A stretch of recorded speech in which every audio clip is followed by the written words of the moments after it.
Welcome to ENSCO INSIGHTS, where we take you behind the headlines into the cutting-edge world of space exploration. Join us now as we talk to the people who are making it happen. Hi, I'm your host, Brooke Brown. The U.S. Space Force was formed in December of 2019 with the signing of the National Defense Authorization Act. It became the sixth branch of the U.S. Armed Forces. At that time, there was a significant debate about its necessity. Ultimately, though, Congress approved the creation of the Space Force, recognizing the strategic importance of space and the need for a dedicated military service to protect U.S. interests in space. Today, Space Force plays a critical role for military operations, economic activity, and scientific research. Joining us now is Colonel Rich Kniseley. He is a key figure in the U.S. Space Force's Commercial Space Office. He'll provide us with insights into the future of space commerce and the role of the military in space. Welcome, Colonel Kniseley. Thanks for having me, Brooke. This is going to be awesome. Thanks for being here. Congratulations to you and the rest of the Space Force on your 5-year anniversary. How would you describe the first 5 years? This first 5 years has been nothing but exciting. When we brought the Space Force into existence back in 2019, the big driver was to highlight space as a warfighting domain. But what it really did was highlight to everybody else out there in the world how important and intrinsic everything that we do relates with space. Think of our economics, agriculture, as we're all departing on Thanksgiving and traveling to different parts of the country. Space is needed to make all of those things happen. And a lot of that is done by our global positioning system constellation that is run by the Space Force. But standing up a Space Force allowed us to have a lot more conversations with our partners in the world, highlighting the activities in space, the growing threat of pacing challenges, but also the need on how we need to modernize space with communications, with navigations, modernization for our missile warning and missile track. And, the first 5 years has been great. Being at the ground level of a new service has been challenging. We've been building the organization, starting grassroots with the things that we need as far as the service, things that we rally around, whether that be the Space Force emblem, the Space Force song, our missions, our levels of efforts. Someone who's been in the military for over 20 years, never did I imagine that I would join the Space Force and start a new branch of the United States Armed Forces. But our team of guardians, whether it be military or civilian or even our contract support, we're all in to make this service work and build our space domain to continue the excellence that it already provides. Wonderful. Now, at Space Force, you are with Commercial Space Office, which is part of Space Systems Command. Is that correct? Great. That is correct. What is the role of this office? So the Commercial Space Office was rebranded from the Commercial Services Office back in April of 2023. And, when we stood up Space Systems Command as the second field command for the United States Space Force, and our main role is to be the main acquisition hub for the Space Force. We took on a mantra of exploit what we have, buy what we can, and build only what we must. And that allows us to stay ahead of those pacing challengers in Russia and China. But in order to buy what we can, we knew that we had to tap into the commercial sector and the innovation that was already ongoing in order to get those capabilities out to our warfighters as well as our international allies. And so we stood up the Commercial Space Office to tackle and get those capabilities out there. I've got some major pieces of my organization that are doing that today. We have the Commercial SATCOM office, which is the Department of Defense's one-stop shop for all their commercial SATCOM needs. We have a innovation and investment hub in SpaceWorks, and that's a partnership with AFWorks, which is with the Air Force Research Lab. We have the SSC front door, and we stood up the front door because you can imagine for a new startup that wants to do business with the Department of Defense, they don't know who to go to or who they need to have those conversations with. So that front door was stood up to understand what's out there in the market, to match companies with the right decision makers, but also try to match them up with investment opportunities that we have in SpaceWorks, partnerships that we have within DIU and other investment areas, as well as we're talking with the investment community and showing them the main mission areas that we look to get involved with. And lastly, we started a framework called the Commercial Augmentation Space Reserve.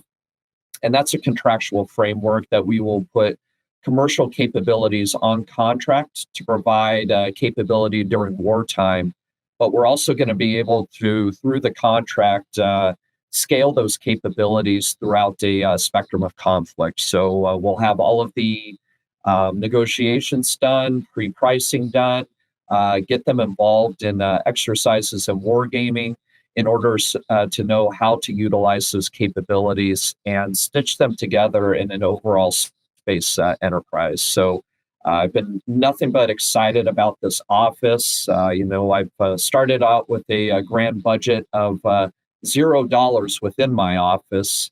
And since then, we've had a lot of love and support through Congress. So we've had some great congressional ads. And we are now involved in the budget process in Space Systems Command as well as the Space Force. So the office is growing, the momentum is growing, and we're just very excited to continue to serve. How does the Commercial Space Office collaborate with other organizations within the Space Force and the broader Department of Defense to leverage commercial capabilities? So all of the areas in the Space Force are looking at commercial opportunities that they can invest in to get those capabilities out there. So the growth of the Commercial Space Office has really put commercial at the forefront of what we're looking to get out there before we start building in-house. So we've made great strides to integrate ourselves with our program and executive officers. We have 6 of those here at Space Systems Command, looking at all different mission areas, whether that be communications, missile warning, missile track, assured access to space. So think about launch and potentially the growing capability that is mobility and logistics in space, and also space domain awareness. But we're also working with our other organizations like the Space RCO, as well as the Space Development Agency, and making those connections in those organizations. We are also partnered with the NRO, as well as NGA. We've done a great job collaborating on the newest mission area, tactical surveillance, reconnaissance, and tracking, where we're using commercial analytics to get after real-world problems for combatant commands and delivering those results at tactical speeds. In fact, most of those deliverables from query to award to delivery of the product is in less than 72 hours. So that has been a huge help and has supported many different areas such as illegal resource extraction, and even most recently providing support for Hurricane Helene. So we're getting after things even on the homeland as well. And then also our partnerships with DIU, with the Office of Strategic Capital, so that we can align our investments correctly, going after the right products, but at that same time, investing in companies that we know have staying power as well. So we're really trying to work together, stitch together the innovation enterprise, and getting after things that our PEOs need, and then going after things that we move over into that program of record and traverse that ever daunting valley of death. We are going to take a short break, but we will be right back with more from Colonel Rich Kniseley from the U.S. Space Force. And when we return, we will learn how Space Force is modernizing and what we may expect from Space Force in the next 5 years. So don't go away.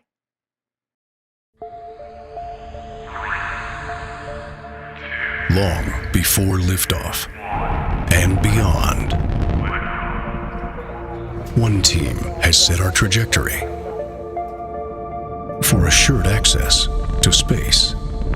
Engines throttling up. By taking ideas Go and throttle up. to reality. We are ENSCO, Aerospace Engineering.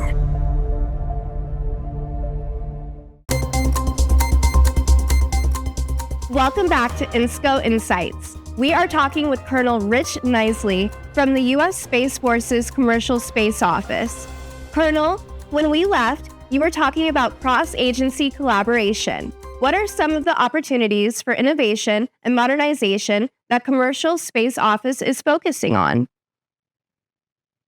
So I would definitely say if anybody wants to know where our focuses are, please take a look at the commercial space strategy that was published in the April timeframe. It was important for the service to get ahead of some of the conversations that are ongoing, and to highlight to industry where we feel that commercial can definitely play a major role in some of our mission areas. Within that strategy, we highlighted about 8 to 9 mission areas that we really wanted to get after via commercial. And those were commercial SATCOM, commercial space domain awareness, tactical surveillance, reconnaissance, and tracking, command and control, cyber security operations, commercial SBEM, or what we call weather. And then also we feel that commercial can help provide an alternate position, navigation, and timing capability that we need in order to accomplish our operations downrange. But the cool thing about that strategy was it actually provided not the solutions, but the guardrails that we want to have for these conversations, and kind of gave industry the insights and what we're looking at as we look to invest more with commercial, and highlight that we're looking at speed of fielding, how much of a investment we'll be making, and then also the difficulty for integration. But what it doesn't do is presuppose the solution. We want to hear from industry on what that solution is and how we can better align our capabilities with the commercial market as well. So that strategy was established in April of this year, and we're working through the implementation of that right now to carve off requirements that we can share with the commercial industry, as well as institutionalize what we do as far as a budget process as well, dealing with commercial as well as international. A topic we hear a lot about today in all industries is cybersecurity. What is SSC's role in the future of cybersecurity in space? So cybersecurity is very important in what we do. As we add in different nodes and phenomenologies of data sources, we need to ensure that that data is secure. We also need to make sure that that data has not been tampered with and is also valid. So what SSC is doing as we have these communications with industry is to highlight some of the guidelines and requirements that we have in the Department of Defense. We also want to hear from industry on some of the difficulties and hear some of their solutions as well. One capability that I'd like to highlight is the unified data library that we host here at Space Systems Command. We have many different data sources that feed into this data lake. And this data feeds into the Joint Commercial Operations Cell, as well as many different areas like our testing applications and planning labs that we have in Colorado that highlight our OPIR, our space domain awareness, as well as TAC SRT. But what we want to do with industry is also understand their solutions and how to make things better, and then also highlight some of the difficulties so that we can have those conversations with the Pentagon in order to potentially tailor some of those solutions to get products out there faster. Colonel, you are wrapping up the first 5 years of Space Force. What do you expect in the next 5 years? You know, it is going to be an incredible ride the next 5 years. I believe that we have started a lot of momentum towards modernization and to look at how commercial and international can play into our overall architecture. I wish everybody could be a part of some of the conversations that we are having and to know that we are looking at the best technologies to get out to our nation's warfighters. And we know that commercial can definitely play a bigger role. So what you're going to see over the next 5 years is more commercial integration. You are going to see more opportunities to participate in exercises of wargaming. You're going to see a greater ability to do threat sharing with our commercial partners, which will allow them to better inform their business investments, but also play more with us in getting out those capabilities. But then I think you're also going to see a lot more requirements that we're able to share as we work to lower some of the classification barriers that we have. But as far as an overall space force, you're going to see a continued posture of excellence in how we do things in space. And we're excited about the next 5 years. We love where the momentum is getting for the space domain and the importance of space. But we can't do this without the external community and also even our friends in media who are, in my mind, a force multiplier in getting our message out there. Well, we want to thank you for your service to our country and wish you continued success. Thanks for joining us today, Colonel. Awesome. Thank you, Brooke. Thank you very much for having me. Thanks for watching ENSCO Insights. Be sure to stay connected to the Space Intel Report for the latest updates on the space industry. And check back here for the next episode of ENSCO Insights as we continue to probe the fascinating world of space exploration and technology. I'm Brooke Brown. See you next time.